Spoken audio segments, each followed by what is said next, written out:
if there is even a glimmer of hope. Ladies and gentlemen, the next voice you shall hear might change your life forever. Please make a place in your life for spirituality, and please welcome at this time, stepping into the spotlight, won't you please make welcome, live direct from the music sanctuary of the Lighter Than Air Ministries. Here he is, Chaplain Dennis Keith Hale. Thank you for that lovely introduction. Ladies and gentlemen, I am Chaplain Dennis Keith Hale. I'm with you today again from the Lighter Than Air Ministries Music Sanctuary. It's my pleasure and joy to be with you. I was sitting around past day reviewing some notes that I had from some of my religious instruction seminary work, and I loved one note, and I'd like to share it with you. And I would also like to share with you some news about the ministry. Thank you for tuning in. I found a note that I had written as a question, and when answered, it was beautiful. So allow me to share that with you. I was asked, what would I want for the people in my congregation?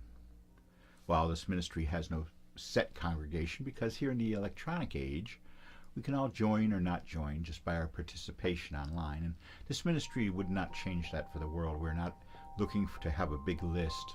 We're looking to have influence with you. And the reason we want influence is because that's one of the answers to what would you want for your congregation. What I want is a chance to have that spiritual walk again, or to find it for the first time if you're trying marijuana.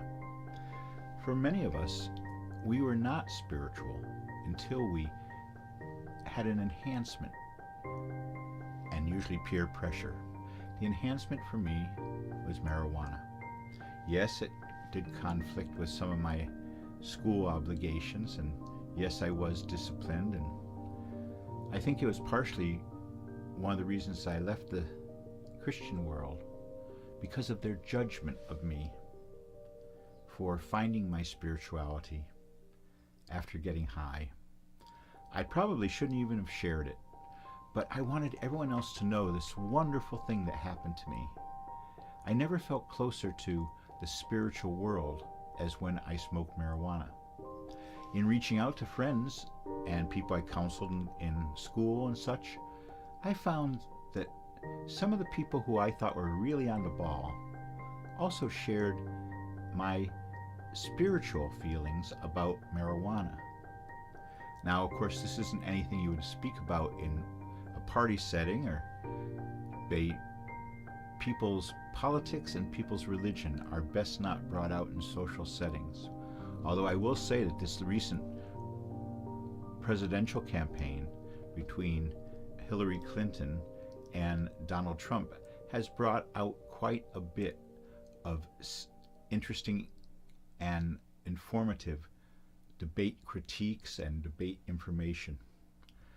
And of course, this ministry cannot believe that Mr. Trump, who is I know from my childhood to be the son of a bigot and a thief, and who was working for the mob, basically, and I believe that Donald is also working for the mob. His connections in New York are so very tight with them. And you can't build anything in New York without somehow participating in their madness, where a truck of cement weighs 100 pounds less each truck than it's getting paid for. 10 trucks, you get another whole truck worth. That's good money that you can put into the prostitution or bringing more hard drugs into the United States. So that's my piece about the election. And my piece about us as a ministry is that I realized the thing I wanted most for the people who share my feelings about worship, and marijuana, and music, the people who are like that are the people I enjoy having in my circle, my social circle as well as my worldly circle, the people I would trust in an emergency, the people that I would count on not to be bigoted or full of hate. You can probably imagine what this ministry goes through.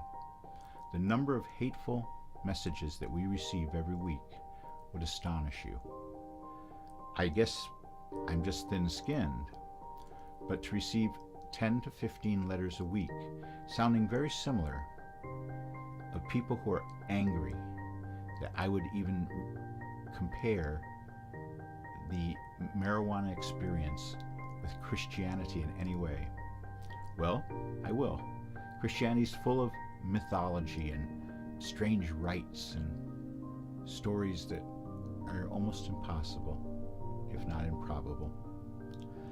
It's another reason I left the Christian faith, is that in counseling people in the Christian manner, I have found that the people who are Christians, who do experience marijuana, realize that the spirituality in the marijuana is much more satisfying than the spirituality one finds on Sunday morning in that cold building.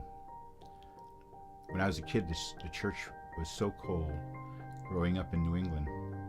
On Sunday morning, they didn't heat it, they just waited for the people to get there. And if you were early, or if you were a child and dropped off there like I was, my parents would drive us up to the church and drop us off for Sunday school. I think it was mostly because my parents didn't have any money to satisfy the requests of the minister. In fact, the minister once sent a letter home with my brother Bob, whom I called Buzz, saying that we could not come to Sunday school unless my parents came through with some dough. Every week we would have an offering envelope, and on 2 occasions, as we put the envelope into the basket, it was pulled out and handed off to a clergyman from the Sunday school teacher.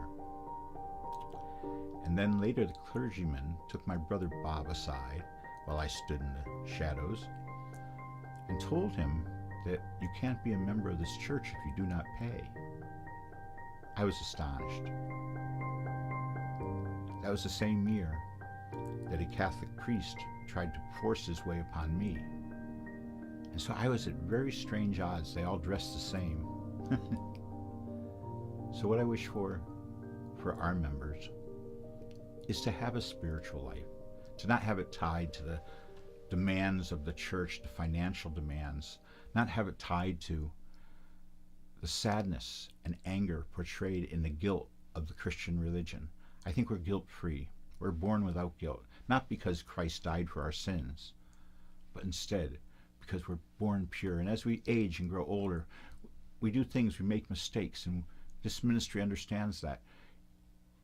Any communication with this ministry is considered privileged, and the stories we hear from people who are hurt, people who are saddened by their relationship with their organized religion. So join us, we're unorganized. Join our spiritual community. We're online, and the tools that we use are your own music and some marijuana. We also have our CD challenge, of course, for people who do not want to use marijuana, who can't because of their position in the world or whatever. So our CD challenge, where you listen to every CD you have and you turn off the TV, we are giving special absolution to people who watch on election night. You're welcome to do so. I'll be there too. Anyways, that's it for this week. Thank you for tuning into the spiritual side of cannabis, and I'll be with you again next week, Thursday. I'm Chaplain Dennis Keith Hale, saying as you go through your life, I hope you know mercy when you need it. And as you're going, I hope you go with grace. Good night. Thank you for listening to our weekly moment of reflection and celebration, the spiritual side of cannabis. On behalf of this ministry of service, the Lighter Than Air Ministries, we say thank you for listening.